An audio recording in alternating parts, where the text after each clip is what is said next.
That's your story? That's what happened. That's why I'm sitting here with you. You want to know what I think?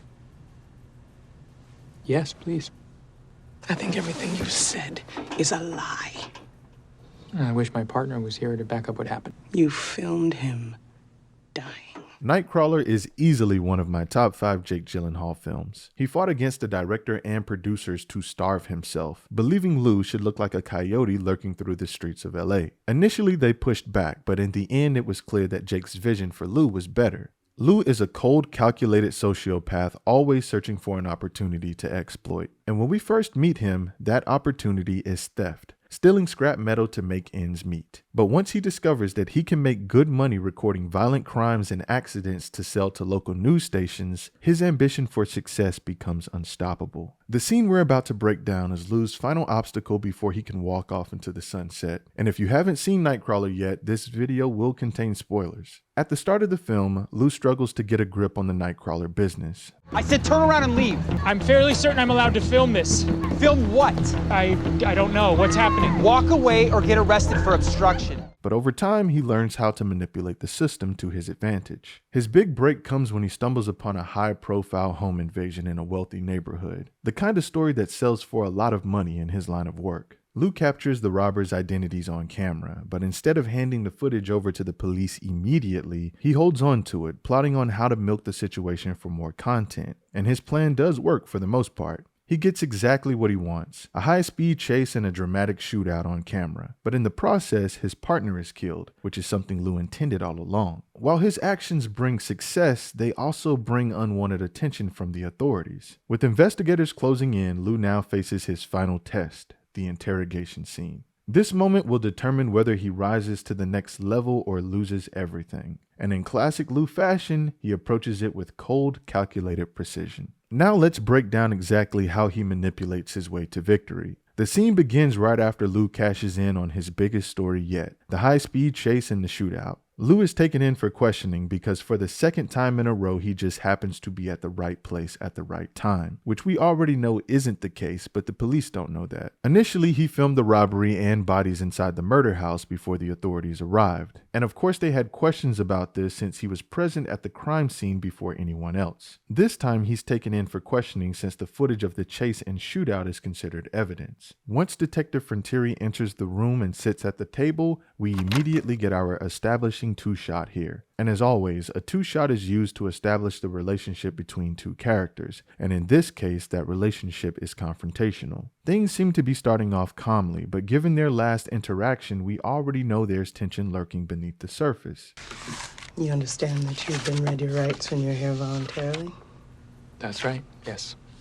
From this initial dialogue, it's important to note that Lou is here voluntarily and that he is not under arrest. Coming in voluntarily shows Lou's confidence, and he knows it gives off the impression that he has nothing to hide, which is exactly the type of perspective you would want to display if you're a possible suspect in a situation like this.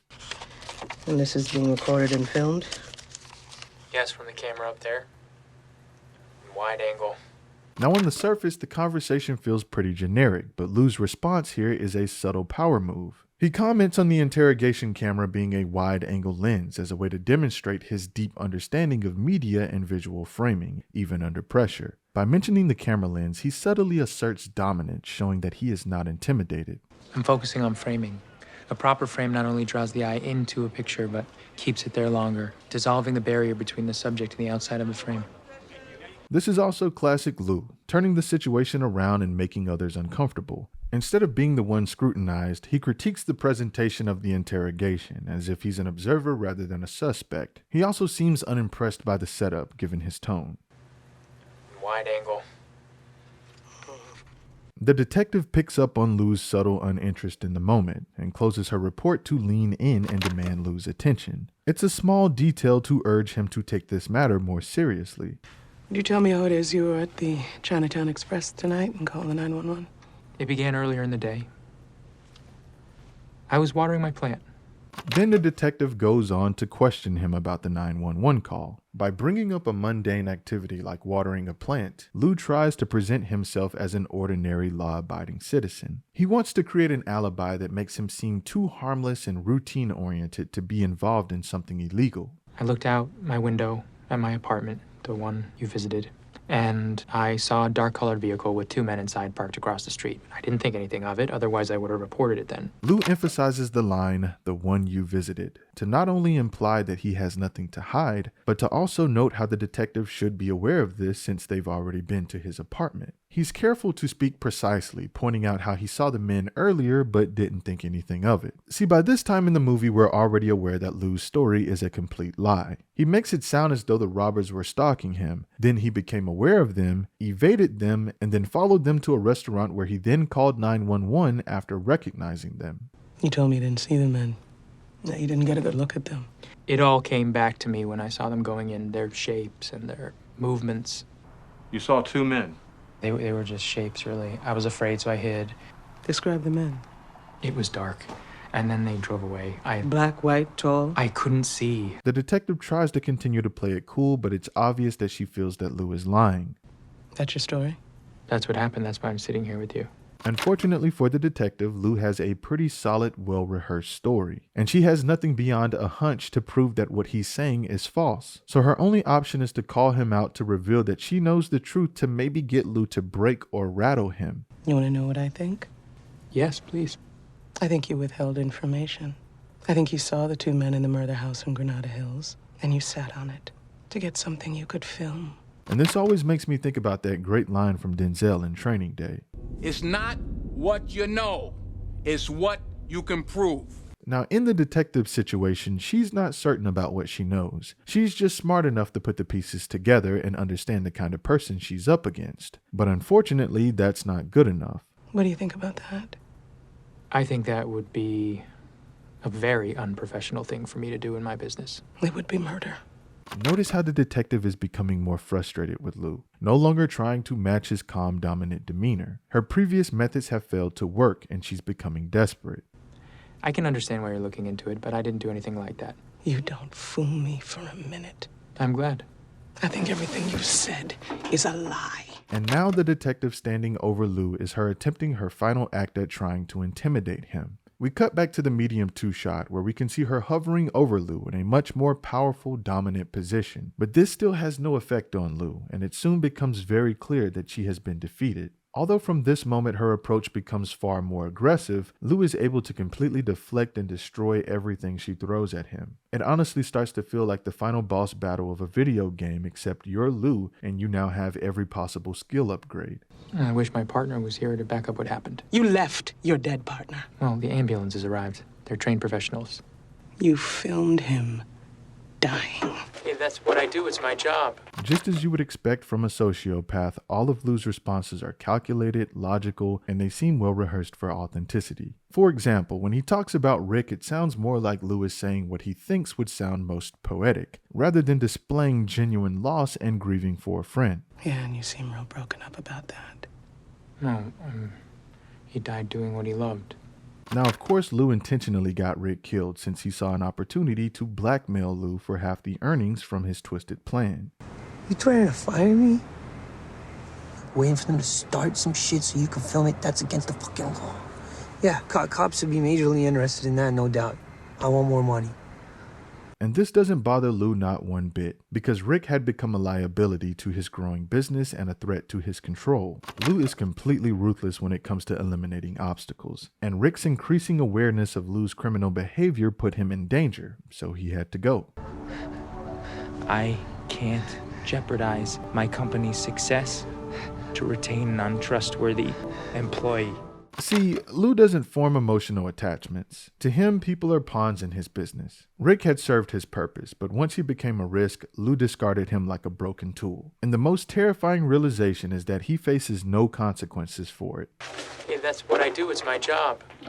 I like to say that if you're seeing me, you're having the worst day of your life. And this final look at the camera is so symbolic for many reasons. For one, in this moment, Lou becomes the subject of the camera. It reinforces how he sees everything, including his own life, as content to be controlled and manipulated. Lou treats everything in his life like a production. He sees himself as the director of his own story, carefully staging every moment, including this interrogation. By the time he looks into the camera, he knows he has won. The detectives have nothing on him and he's about to walk away untouched. And it also creates the eerie sensation that he is aware of us, the viewers, almost as if he's letting us in on his game. Take it from me, I've been Nightcrawling 14 years. You heard I'm adding a second van? Oh, I didn't hear that. Gonna be a game changer. After this final hurdle, Lou steals Joe's idea by getting a second news van, and we're presented with a shot of Lou's current final form with a nice blazer, and he ditched the tie. Definitely more of a I'm the boss type of attire. And in this shot, the streets are used as a visual metaphor for veins, and Lou is a virus that is out to infect the rest of the city. And that was actually the metaphor used by the director Dan Gilroy himself. And also, before I wrap up this video, there's a bonus scene that I would like to talk about, and it's actually right after Lou leaves the interrogation. Like when he first walks outside, Lou puts on his sunglasses, and this is a scene for me that is very reminiscent of the end of The Matrix, where Neo leaves the phone booth and puts on his sunglasses. In the beginning of The Matrix, Neo was searching for the truth, eyes wide open, questioning everything. And now he doesn't need to search, he knows the truth. The sunglasses represent this shift from seeker to master, from uncertainty to absolute confidence. And now, similar to Lou, the sunglasses are a symbolic declaration that he has fully become what he was always meant to be. A cold, ruthless media mogul completely in control of his world. They also represent his detachment from morality. He has fully embraced his sociopathic mindset in the cutthroat world of crime journalism, no longer burdened by doubt or hesitation. Then there's the lingering shot of the watch. At the beginning of the film, Lou is a petty thief, stealing scrap metal and robbing a security guard of his watch. It was an act of desperation back when he was struggling to find a way to climb the ladder of success. And now at the end, we see the same watch, but now Lou is a powerful self-made entrepreneur. He no longer needs to steal small things. He is now stealing stories, people's lives, and even Rick's fate for his own gain. The watch itself serves as a silent nod to his evolution. Unit, ambulance 211, Rampart, 2nd Avenue, victim, female, white, unknown property taken. Then there's the moment he stops, hears the police scanner, and smiles. This is what ultimately led Lou to his success. He now sees tragedy and crime as opportunity, not something shocking or horrifying, but exciting and profitable. And I think that's where I'll wrap up things for now, because honestly, there is plenty more to talk about in Nightcrawler, and I can definitely get carried away with pointing out symbolism. But as always, I really appreciate you guys for watching. But remember, I will never ask you to do anything that I wouldn't do myself.